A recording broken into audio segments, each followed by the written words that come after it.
Hi, Dan, great to see you on the range again the other day. Swing's progressing nicely. We do need to do a little bit more work, obviously.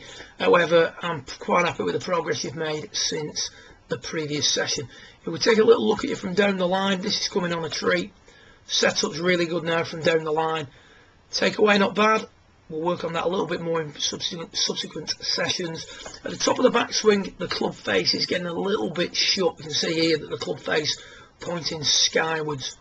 That's largely a result of a very strong grip. You can see there that both hands are turned over to the right too much at setup, so you need to do a little bit of work on your grip. You've got a lesson on YouTube that explains the grip to you from a few months previous, so take a little look at that and do a little bit of work on your grip. Both hands need to be made a little bit more neutral so that we can have that miss a little bit more at the right hand side and have a little bit better trajectory on the golf shot.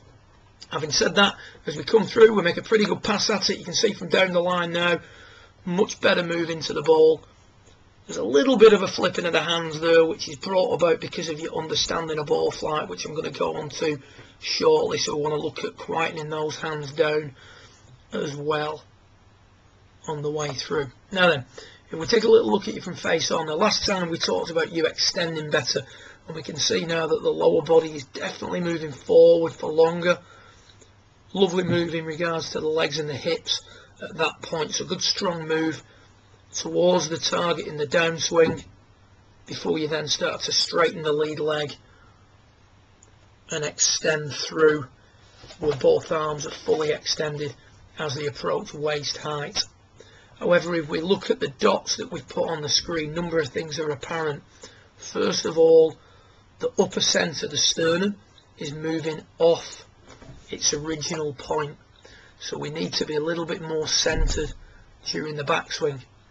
So that still needs working on when you've got either your head against the beam or when your dad's holding a club, ideally this side of your head to prevent you moving off the ball quite as much. Now as we come through and we drive forward, the tendency now, because you've worked so hard on your hips, you're leaving the arms behind, and as a result there's a sort of big loss of height as you're coming into it.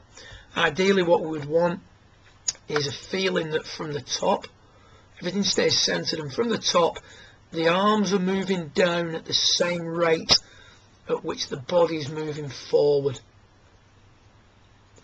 So as the body moves forward, the arms are moving down,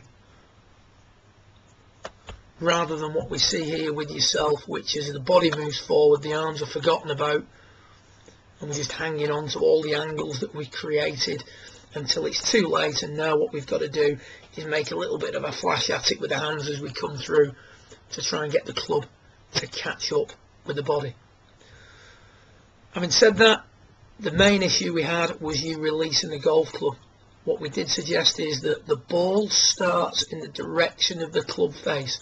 So if we're going to get the ball to start right and draw back, we need a club face that points slightly right at impact. Therefore we require less hand action. It's the path of the club that bends the ball. And the drill we gave you for that, and this is going to help in several things, was to set up with a weight favouring the left side about 70% with a right leg straight. That's going to prevent you drifting off the ball in the backswing. It's going to encourage you to move through the ball properly in the downswing. And then as you make your swings, we're going to stop at chest height, and the idea is to have no hand action whatsoever as we come through. So weight favouring the left, right leg straight, and the key thought for you is no release. We want our miss to be up the right hand side if we miss at all, because we're trying to move it right to left.